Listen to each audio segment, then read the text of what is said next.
Le vice-président américain Mike Pence a rencontré lundi le premier ministre israélien Benjamin Netanyahou pour des entretiens lors d'une visite dans l'État hébreu qui a été boycottée par les Palestiniens sur la reconnaissance américaine de Jérusalem comme capitale d'Israël. Dimanche, le Fatah, parti au pouvoir de l'autorité palestinienne, a appelé les Palestiniens à faire une grève générale mardi pour protester contre les changements de la politique américaine sur Jérusalem et le projet de déplacer ici, depuis Tel Aviv, l'ambassade des États-Unis. La position américaine concernant le transfert de son ambassade de Tel Aviv à Jérusalem a contraint les Palestiniens, la population et les dirigeants à estimer que les États-Unis ne peuvent plus être un honnête médiateur pour la paix. En conséquence, la visite du vice-président américain est rejetée. Les États-Unis se sont tenus à l'écart de tout règlement de paix et en outre, ils n'ont plus aucun rôle à jouer pour la paix dans la région.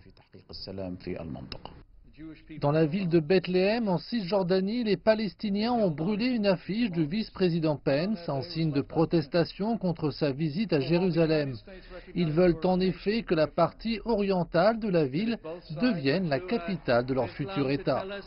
Par ailleurs, l'Office de secours et de travaux des Nations Unies a lancé lundi une campagne de financement mondial depuis la bande de Gaza, aujourd'hui paralysée. L'objectif est de faire face à son déficit budgétaire résultant d'une réduction importante du financement américain. Quelle grande fierté d'être ici aujourd'hui à Gaza pour lancer officiellement la campagne mondiale de l'UNRWA, baptisée La dignité n'a pas de prix. Nous lançons cette campagne parce que la réduction spectaculaire du financement américain de l'UNRWA confronte notre agence à une crise sans précédent. Une décision qui était à la fois abrupte et nuisible.